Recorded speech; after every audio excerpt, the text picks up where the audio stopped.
اور بڑی اچھی خبر تھی پاکستانیوں کے لیے بھی، اور پاکستان کے سابق کپتان اور مشہور زمانہ کھلاڑی، ان پہ بہت کرٹیسزم ہو رہا ہے۔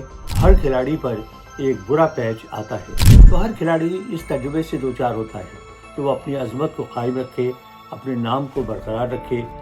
بہت عرصے کے بعد پاکستان کی کرکٹ میں ایک ایسا بیٹسمین آیا ہے، کچھ انہوں نے اننگز بھی زیادہ اچھی نہیں کھیلی، اس کے بعد وہ دباؤ میں آتے چلے گئے اور ان کی فارم بھی گرتی چلی گئی۔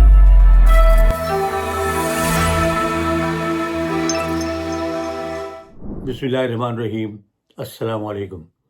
حسن جلیل آپ کی خدمت میں حاضر ہے، نیا ایپیسوڈ آپ کے پسندیدہ پروگرام کا، اور تھوڑا سا ڈیفرنٹ ایپیسوڈ ہے۔ ایک خبر ہمیں کل ہی موصول ہوئی اور بڑی اچھی خبر تھی پاکستانیوں کے لیے بھی، اور پاکستان کے سابق کپتان اور مشہور زمانہ کھلاڑی بابر اعظم کے لیے۔ تو ہم نے سوچا اس پر تھوڑی تفصیل سے گفتگو کر لی جائے، بہت سے لوگوں کو تفصیلات معلوم نہیں ہیں تو انہیں بتا دیا جائے۔ اس کے علاوہ دو چھوٹی چھوٹی خبریں ہیں جو ہم آخر میں آپ سے ڈسکس کریں گے، لیکن اس سے پہلے کہ میں اصل موضوع کی طرف آؤں، آپ سے گزارش کہ چینل کو لائک کریں، سبسکرائب کریں، جو بیل آئیکن ہے اسے ضرور پش کریں تاکہ آپ کو تازہ ترین پروگرام کے بارے میں معلوم ہو سکے۔ اس کے علاوہ اپنے کمنٹس ضرور لکھیے تاکہ ہمیں معلوم ہو سکے کہ آپ کو پروگرام پسند آیا یا نہیں۔ ہم پروگرام میں خاصی تبدیلیاں کر چکے ہیں اور کر رہے ہیں۔ آئندہ آنے والے پروگراموں میں آپ عظیم کھلاڑیوں کے پروفائلز دیکھیں گے، ہسٹوریکل جو ایونٹس ہوئے ہیں کرکٹ کے ان کے بارے میں آپ دیکھیں گے، اور جو روٹین سے ہٹ کر، چونکہ جو میچز میں نے دیکھے ہیں ان کا میں کوشش کروں گا کہ آپ کو آئی وٹنس اکاؤنٹ آپ تک پہنچاؤں۔ تو آتے ہیں موضوع کی طرف۔ امید ہے کہ آپ نے چینل کو سبسکرائب کر لیا ہوگا، تو ذرا غور سے دیکھیے گا اور آخر تک دیکھیے گا تاکہ آپ پوری طرح لطف اندوز ہو سکیں۔ بابر اعظم بہت بڑے کھلاڑی ہیں، انفارچونیٹلی آج کل آؤٹ آف فارم ہیں، ان پہ بہت کرٹیسزم ہو رہا ہے، اور میں اس پروگرام کے توسط سے جو کرکٹ کے چاہنے والے ہیں ان سے گزارش کروں گا، ہر کھلاڑی پر ایک برا پیچ آتا ہے۔ سر ڈان بریڈمن جیسے کھلاڑی کا بھی ایک بیڈ پیچ آیا، سچن تندولکر کا ایک بیڈ پیچ آیا، تقریباً 1.5 سال جاری رہا۔ وراٹ کوہلی حالیہ جو ورلڈ کپ ہوا اس میں اس بیڈ پیچ کا شکار ہوئے۔ تو ہر کھلاڑی اس تجربے سے دوچار ہوتا ہے، بڑا تکلیف دہ ہوتا ہے، کیونکہ عظیم کھلاڑی کی کوشش ہوتی ہے کہ وہ اپنی عظمت کو قائم رکھے، اپنے نام کو برقرار رکھے، اور ظاہر ایک سیٹسفیکشن بھی ملتی ہے اگر آپ بڑی اننگز کھیلیں، اپنے ملک کے لیے کوئی کردار ادا کریں۔ بابر اعظم کوئی معمولی بیٹسمین نہیں ہے۔ بہت عرصے کے بعد پاکستان کی کرکٹ میں ایک ایسا بیٹسمین آیا ہے جسے کلاسیکل بیٹسمین کہا جا سکتا ہے، اور جس کا موازنہ دنیا کے عظیم کھلاڑیوں سے کیا جا سکتا ہے۔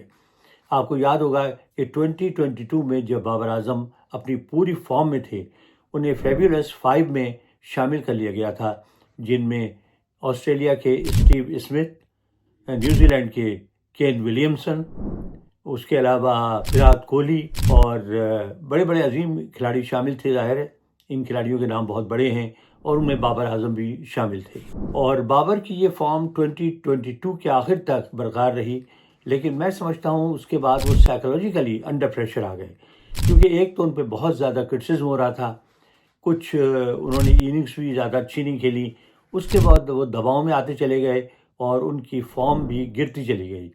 2 سال ان کے بہت برے گزرے، انہیں اب ریسٹ دیا گیا۔ اس کے بعد وہ خاصے عرصے کے بعد، تقریباً 2 ٹیسٹ میچوں کے بعد وہ واپس آئے ہیں، اور امید کرنی چاہیے کہ وہ جلد ہی اپنی فارم میں واپس آ جائیں گے۔ ون ڈے ان کا پسندیدہ فارمیٹ ہے، اور ون ڈے میں انہوں نے ابھی تک بہت ہی اچھا ایوریج اسکور کیا ہے اور بہت ہی رنز بنائے ہیں، اور 19 سینچریاں اب تک بنا چکے ہیں، اور پاکستان کے ریکارڈ یعنی سعید انور کے 20 سینچریوں سے صرف 1 سینچری کے فاصلے پر ہیں، اور بہت ایٹ ایز ہو کر کھیلتے ہیں۔ تو امید رکھنی چاہیے کہ بابر اعظم اپنی فارم میں واپس آ جائیں گے، لیکن میں سب سے گزارش کروں گا کہ بابر اعظم پر غیر ضروری کرٹیسائز نہ کریں۔ ابھی میں پڑھ رہا تھا کسی ویب سائٹ پہ، کسی صاحب نے لکھا ہوا تھا کہ جی جب سے بابر اعظم گئے ہیں ہماری ٹیم جیتنا شروع ہو گئی۔ دیکھیے، جیت، کرکٹ ایک ایسا کھیل ہے جس میں جیت پوری ٹیم کی ہوتی ہے، ایک کھلاڑی کی نہیں ہوتی۔ یہ 11 کھلاڑیوں کا کھیل ہے جس میں ہر آدمی کنٹریبیوٹ کرتا ہے۔ فیلڈرز اپنی جگہ کرتے ہیں، کپتان اپنی جگہ کرتا ہے، ظاہر ہے وہ لیڈر ہے۔ اس کے علاوہ بیٹنگ کا ایک اپنا جو ہے وہ کردار ہے، بالرز اپنا اپنا کردار ادا کرتے ہیں۔ سب مل کر جو ہے وہ جیتتے ہیں یا ہارتے ہیں۔ تو اکیلے بابر اعظم کو مورد الزام ٹھہرانا ٹھیک نہیں ہے۔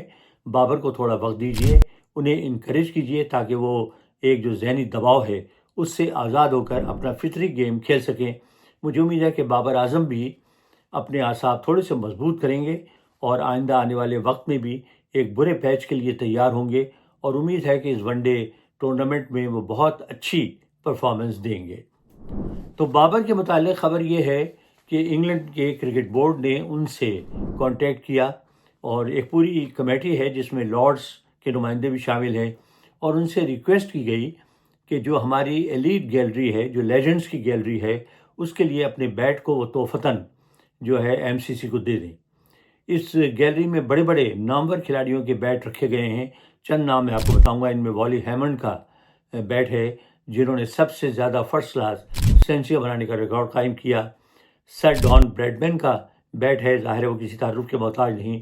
سر گارفیلڈ سوبرس کا بیٹ ہے، اس کے علاوہ لین ہٹن کا بیٹ ہے، جیک ہاپس کا بیٹ ہے، اور برائن لارا کا بیٹ ہے، اور حال ہی میں جسے کہتے ہیں ریسنٹ پاسٹ اس کے ڈیوڈ بون کا بیٹ بھی اس گیلری میں رکھا گیا ہے۔ تو یہ بہت بڑا اعزاز تھا، ظاہر ہے بابر اعظم کو بہت خوشی ہوئی، اور انہوں نے فیصلہ کیا کہ وہ یہ بیٹ تحفتاً ایم سی سی کی نظر کر دیں، اور ان پر ایک ڈاکیومنٹری بھی بنائی گئی، اس کے ساتھ ہی ساتھ انہیں گیلری دکھائی گئی اور بیٹ، اور ان کے سامنے اسے اس جگہ رکھ دیا گیا جہاں اور بھی بیٹ رکھے گئے تھے۔ یہ بات بہت خوشی کی ہے، ہم سب مبارکباد پیش کرتے ہیں بابر اعظم کو۔ یہ پاکستان کے اعزازات میں ایک اور اضافہ ہے، اور بابر کے اعزاز میں بھی ڈیفینیٹلی ایک بڑا خوشگوار اضافہ ہے۔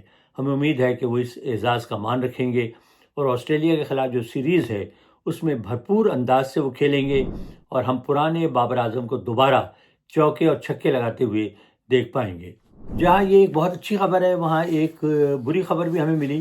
وہ یہ تھی کہ حال ہی میں ایک ٹورنامنٹ منعقد ہوا جسے ایمرجنگ کرکٹرز ٹورنامنٹ کہا جاتا ہے، ایمرجنگ ٹیمز ایشیا کپ اصل میں اس کا نام ہے اصل میں، اور اس میں سری لنکا کی ٹیم نے سابق چیمپئن پاکستان کو ہرا کر پہلی مرتبہ چیمپئن ہونے کا اعزاز حاصل کر لیا۔ پاکستان گروپ میچز میں اچھا کھیلا، انہوں نے بھارت کو بھی شکست دی، لیکن فائنل میں میرا خیال ہے ان کے اعصاب جواب دے گئے، اور سری لنکا نے شروع سے ان پر جو دباؤ قائم رکھا وہ اس دباؤ سے آزاد ہونے میں کامیاب نہیں ہوئے، اور بالآخر سری لنکا کی ٹیم نے کامیابی حاصل کی۔ ہانگ کانگ میں سپر سکسز میں بھی پاکستان کی ٹیم فائنل میں ہار گئی، حالانکہ اس سے پہلے سیمی فائنل میں انہوں نے آسٹریلیا کی خاصی مضبوط ٹیم کو ہرایا تھا، اور خیال تھا کہ وہ آسانی کے ساتھ یہ ٹورنامنٹ جیت جائیں گے، لیکن یہاں بھی ان کے مد مقابل سری لنکا کی ٹیم تھی، اور اس نے پاکستان کو ہرا کر یہ ٹورنامنٹ جیت لیا۔ جیسا کہ ہم نے آپ سے وعدہ کیا تھا کہ بہت جلد ہم آپ کے میسیجز نشر کرنے کا سلسلہ شروع کریں گے۔ آپ اپنے ویڈیو میسیجز ہمیں بھیجیے، اپنے آڈیو میسیجز بھیجیے۔ ای میل پر اگر آپ لکھنا چاہتے ہیں تو آپ ہمیں میسیج بھیجیے براہ راست ای میل پر، ہم ان کا جواب بھی دیں گے، اور آپ کا میسیج ایز اٹ از ہم نشر کریں گے۔ امید ہے کہ اس سے آپ کو یقینی طور پہ بڑی خوشی ہوگی، اور آپ اس چینل کو لائک کریں گے، سبسکرائب کریں گے، شیئر کریں گے، اور اپنے دوستوں کو بھی بتائیں گے۔ تو اب اجازت دیجیے، اللہ حافظ۔ کرکٹ کی دلچسپ معلومات اور سنسنی خیز لمحات کا لطف اٹھانے کے لیے چینل کو سبسکرائب کیجیے۔